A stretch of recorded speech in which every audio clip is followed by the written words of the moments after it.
بسم الله الرحمن الرحيم. ياسين والقرآن الحكيم إنك لمن المرسلين على صراط مستقيم تنزيل العزيز الرحيم لتنذر قوما ما أنذر آباؤهم فهم غافلون لقد حق القول على أكثرهم فهم لا يؤمنون إنا جعلنا في أعناقهم أغلالا فهي إلى الأذقان فهم مقمحون وجعلنا من بين أيديهم سدا ومن خلفهم سدا فأغشيناهم فهم لا يبصرون وسواء عليهم أأنذرتهم أم لم تنذرهم لا يؤمنون إنما تنذر من اتبع الذكر وخشي الرحمن بالغيب فبشره بمغفرة وأجر كريم إنا نحن نحيي الموتى ونكتب ما قدموا وآثارهم وكل شيء أحصيناه في إمام مبين واضرب لهم مثلا أصحاب القرية إذ جاءها المرسلون إذ أرسلنا إليهم 2 فكذبوهما فعززنا بثالث فقالوا إنا إليكم مرسلون قالوا ما أنتم إلا بشر مثلنا وما أنزل الرحمن من شيء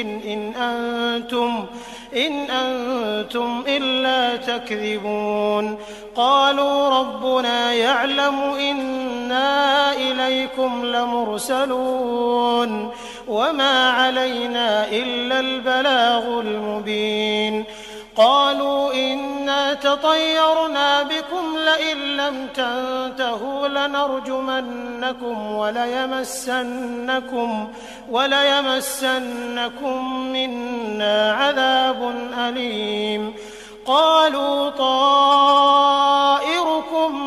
معكم أئن ذكرتم بل أنتم قوم مسرفون وجاء من أقصى المدينة رجل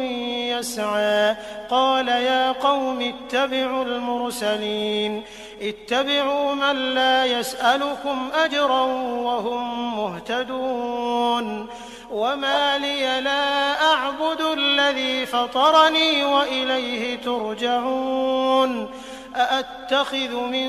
دونه آلهة إن يردني الرحمن بضر لا تغن عني شفاعتهم شيئا ولا ينقذون إني إذا لفي ضلال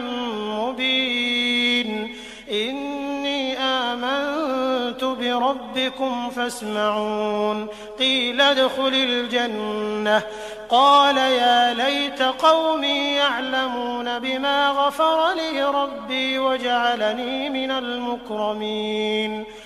وما أنزلنا على قومه من بعده من جند من السماء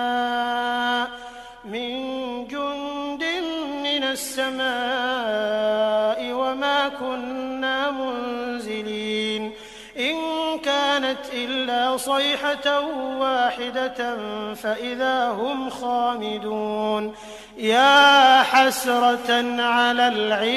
العباد ما يأتيهم من رسول إلا كانوا به يستهزئون ألم يروا كم أهلكنا قبلهم من القرون أنهم إليهم لا يرجعون وإن كل لما جميع لدينا محضرون وآية لهم الأرض الميتة أحييناها فأخرجنا منها حبا فمنه يأكلون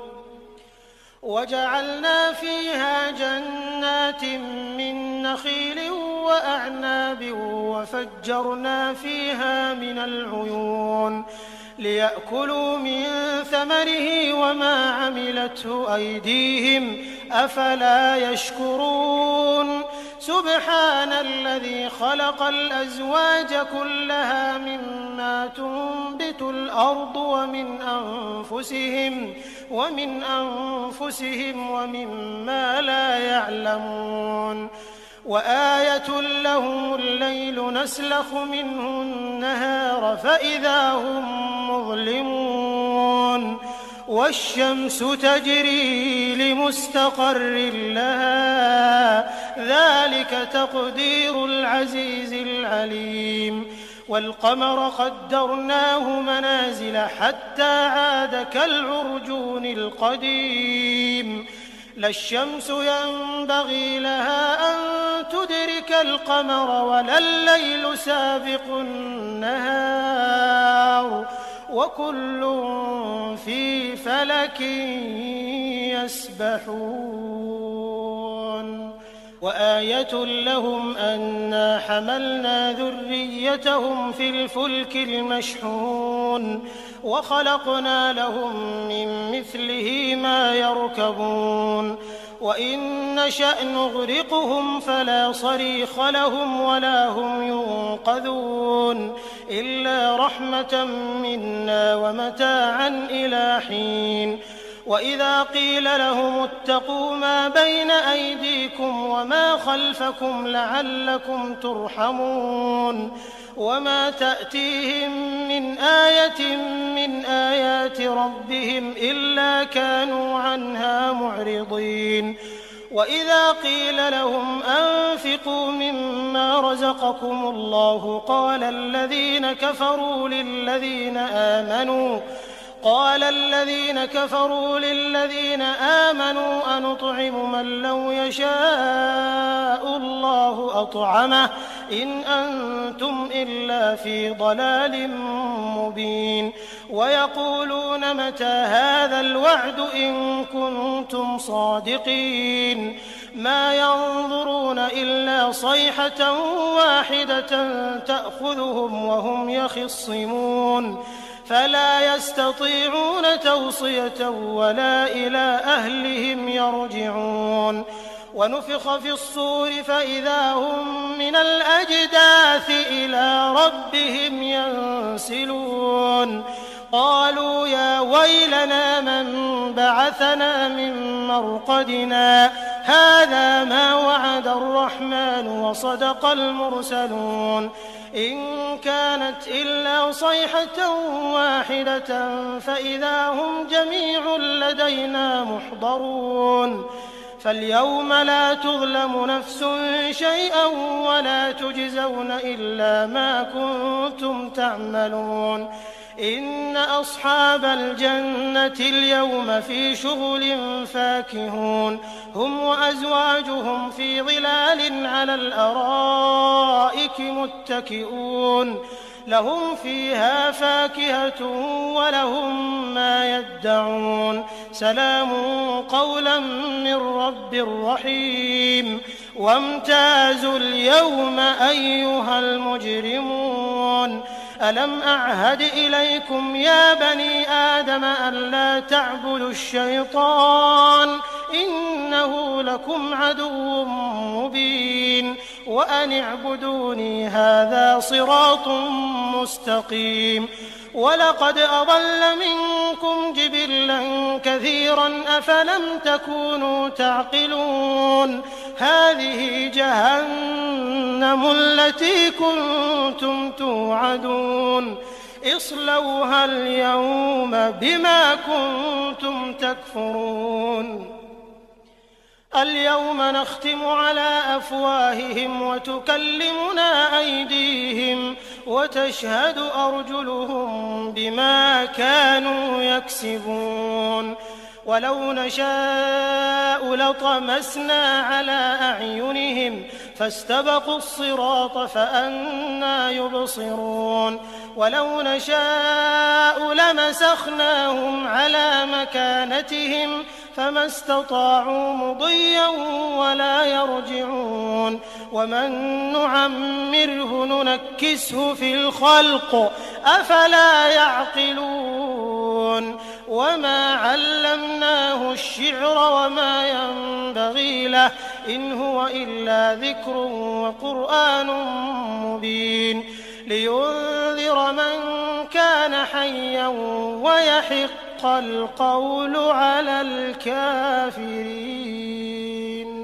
أولم يروا أنا خلقنا لهم مما عملت أيدينا أنعاما فهم لها مالكون وذللناها لهم فمنها ركوبهم ومنها يأكلون ولهم فيها منافع ومشارب أفلا يشكرون واتخذوا من دون الله آلهة لعلهم ينصرون لا يستطيعون نصرهم وهم لهم جند محضرون فلا يحزنك قولهم إنا نعلم ما يسرون وما يعلنون أولم ير الإنسان أنا خلقناه من نطفة فإذا هو خصيم مبين وضرب لنا مثلا ونسي خلقه قال من يحيي العظام وهي رميم قل يحييها الذي أنشأها أول مرة وهو بكل خلق عليم الذي جعل لكم من الشجر الأخضر نارا فإذا أنتم منه توقدون أوليس الذي خلق السماوات والأرض بقادر على أن يخلق مثلهم بلى وهو الخلاق العليم إنما أمره إذا أراد شيئا أن يقول له كن فيكون فسبحان الذي بيده ملكوت كل شيء وإليه ترجعون بسم الله الرحمن الرحيم الرحمن علم القرآن خلق الإنسان علمه البيان الشمس والقمر بحسبان والنجم والشجر يسجدان والسماء رفعها ووضع الميزان ألا تطغوا في الميزان وأقيموا الوزن بالقسط ولا تخسروا الميزان والأرض وضعها للأنام فيها فاكهة والنخل ذات الأكمام والحب ذو العصف والريحان فبأي آلاء ربكما تكذبان خلق الإنسان من صلصال كالفخار وخلق الجان من مارج من نار فبأي آلاء ربكما تكذبان رب المشرقين ورب المغربين فبأي آلاء ربكما تكذبان مرج البحرين يلتقيان بينهما برزخ لا يبغيان فبأي آلاء ربكما تكذبان يخرج منهما اللؤلؤ والمرجان فبأي آلاء ربكما تكذبان وله الجوار المنشآت في البحر كالأعلام فبأي آلاء ربكما تكذبان كل من عليها فان ويبقى وجه ربك ذو الجلال والإكرام والإكرام فبأي آلاء ربكما تكذبان يسأله من في السماوات والأرض كل يوم هو في شأن فبأي آلاء ربكما تكذبان سنفرغ لكم أيها الثقلان فبأي آلاء ربكما تكذبان يا معشر الجن والإنس إن استطعتم أن تنفذوا من أقطار السماوات والأرض فانفذوا لا تنفذون إلا بسلطان فبأي آلاء ربكما تكذبان يرسل عليكما شواظ من نار ونحاس فلا تنتصران فبأي آلاء ربكما تكذبان فإذا انشقت السماء فكانت وردة كالدهان فبأي آلاء ربكما تكذبان فيومئذ لا يسأل عن ذنبه إنس ولا جان فبأي آلاء ربكما تكذبان يعرف المجرمون بسيماهم فيؤخذ بالنواصي والأقدام فبأي آلاء ربكما تكذبان هذه جهنم التي يكذب بها المجرمون يطوفون بينها وبين حميم آن فبأي آلاء ربكما تكذبان ولمن خاف مقام ربه جنتان فبأي آلاء ربكما تكذبان ذواتا أفنان فبأي آلاء ربكما تكذبان فيهما عينان تجريان فبأي آلاء ربكما تكذبان فيهما من كل فاكهة زوجان فبأي آلاء ربكما تكذبان متكئين على فرش بطائنها من استبرق وجنى الجنتين دان فبأي آلاء ربكما تكذبان فيهن قاصرات الطرف لم يطمثهن إنس قبلهم ولا جان فبأي آلاء ربكما تكذبان كأنهن الياقوت والمرجان فبأي آلاء ربكما تكذبان هل جزاء الإحسان إلا الإحسان فبأي آلاء ربكما تكذبان ومن دونهما جنتان فبأي آلاء ربكما تكذبان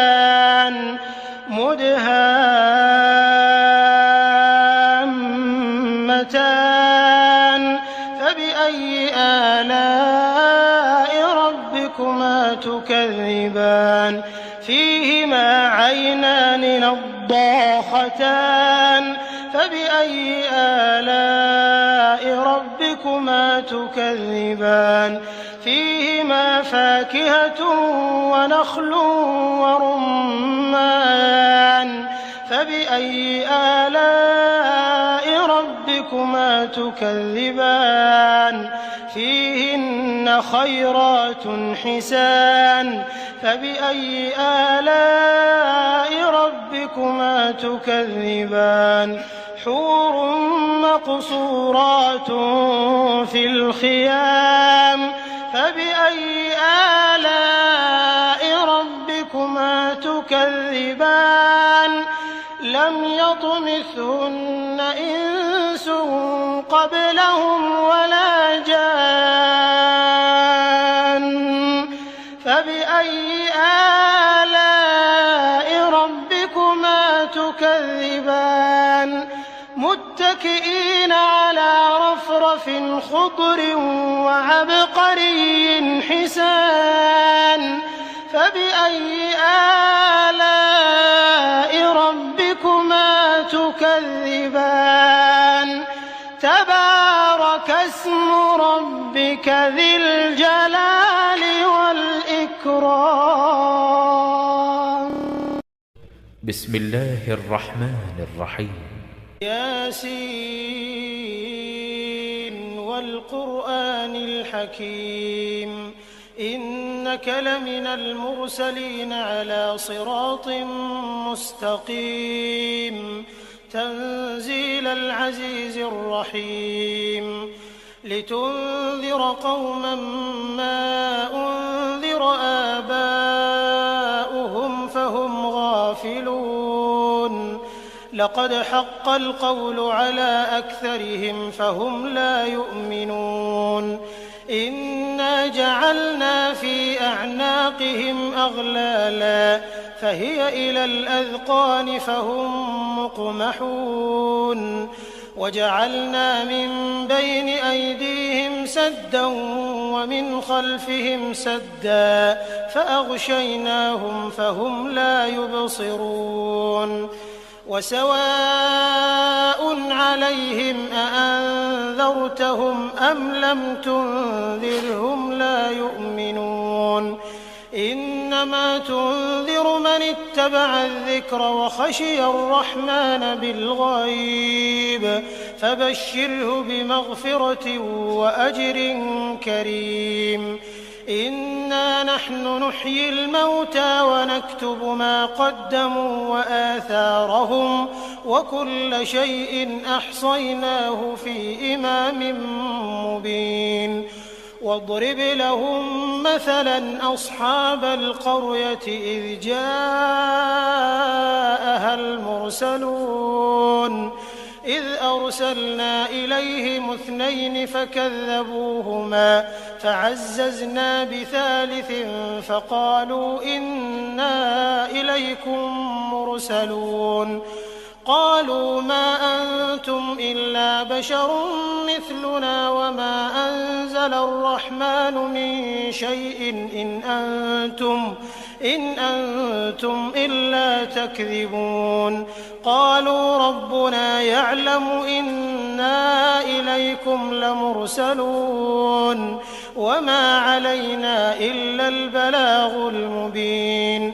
قالوا إنا تطيرنا بكم لئن لم تنتهوا لنرجمنكم وليمسنكم منا عذاب أليم قالوا طائركم معكم أئن ذكرتم بل أنتم قوم مسرفون وجاء من أقصى المدينة رجل يسعى قال يا قوم اتبعوا المرسلين اتبعوا من لا يسألكم أجرا وهم مهتدون وما لي لا أعبد الذي فطرني وإليه ترجعون أأتخذ من دونه آلهة إن يردني الرحمن بضر لا تغن عني شفاعتهم شيئا ولا ينقذون إني إذا لفي ضلال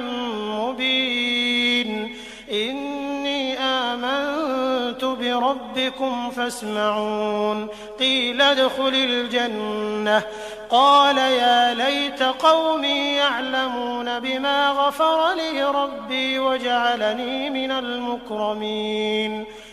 وما أنزلنا على قومه من بعده من جند من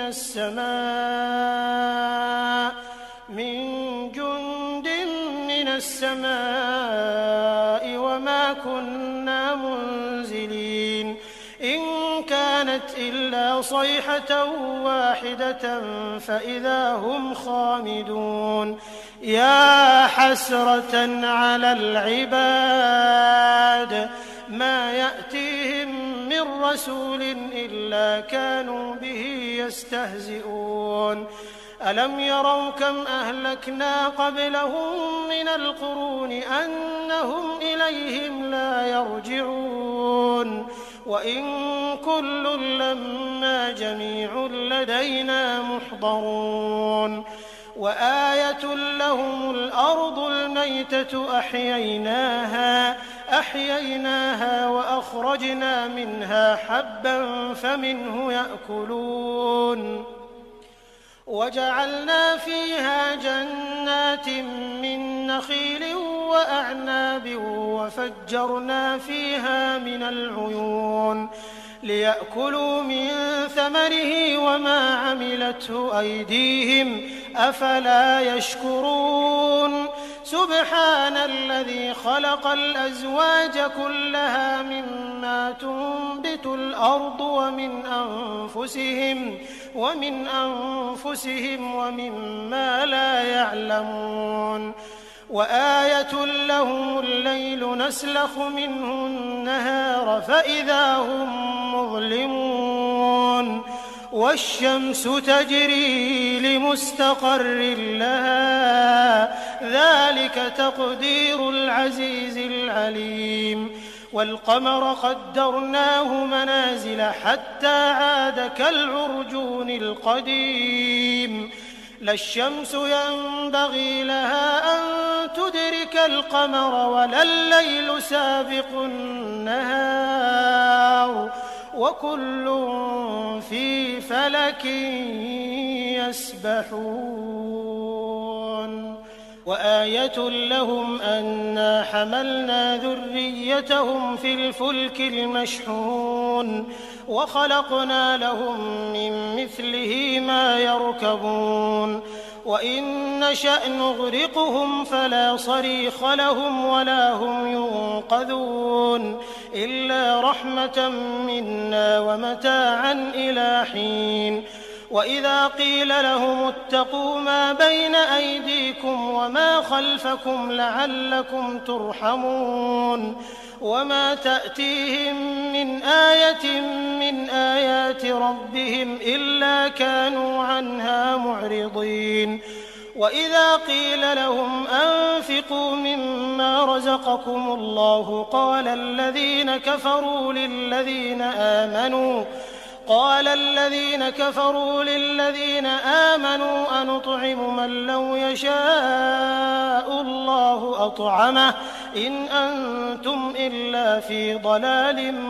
مبين ويقولون متى هذا الوعد إن كنتم صادقين ما ينظرون إلا صيحة واحدة تأخذهم وهم يخصمون فلا يستطيعون توصية ولا إلى أهلهم يرجعون ونفخ في الصور فإذا هم من الأجداث إلى ربهم ينسلون قالوا يا ويلنا من بعثنا من مرقدنا هذا ما وعد الرحمن وصدق المرسلون إن كانت إلا صيحة واحدة فإذا هم جميع لدينا محضرون فاليوم لا تظلم نفس شيئا ولا تجزون إلا ما كنتم تعملون إن أصحاب الجنة اليوم في شغل فاكهون هم وأزواجهم في ظلال على الأرائك متكئون لهم فيها فاكهة ولهم ما يدعون سلام قولا من رب رحيم وامتازوا اليوم أيها المجرمون ألم أعهد إليكم يا بني آدم ألا تعبدوا الشيطان إنه لكم عدو مبين وأن اعبدوني هذا صراط مستقيم ولقد أضل منكم جبلا كثيرا أفلم تكونوا تعقلون هذه جهنم التي كنتم توعدون اصلوها اليوم بما كنتم تكفرون اليوم نختم على أفواههم وتكلمنا أيديهم وتشهد أرجلهم بما كانوا يكسبون ولو نشاء لطمسنا على أعينهم فاستبقوا الصراط فأنى يبصرون ولو نشاء لمسخناهم على مكانتهم فما استطاعوا مضيا ولا يرجعون ومن نعمره ننكسه في الخلق أفلا يعقلون وما علمناه الشعر وما ينبغي له إن هو إلا ذكر وقرآن مبين لينذر من كان حيا ويحق القول على الكافرين أولم يروا أنا خلقنا لهم مما عملت أيدينا أنعاما فهم لها مالكون وذللناها لهم فمنها ركوبهم ومنها يأكلون ولهم فيها منافع ومشارب أفلا يشكرون واتخذوا من دون الله آلهة لعلهم ينصرون لا يستطيعون نصرهم وهم لهم جند محضرون فلا يحزنك قولهم إنا نعلم ما يسرون وما يعلنون أولم ير الإنسان أنا خلقناه من نطفة فإذا هو خصيم مبين وضرب لنا مثلا ونسي خلقه قال من يحيي العظام وهي رميم قل يحييها الذي أنشأها أول مرة وهو بكل خلق عليم الذي جعل لكم من الشجر الأخضر نارا فإذا أنتم منه توقدون أوليس الذي خلق السماوات والأرض بقادر على أن يخلق مثلهم بلى وهو الخلاق العليم إنما أمره إذا أراد شيئا أن يقول له كن فيكون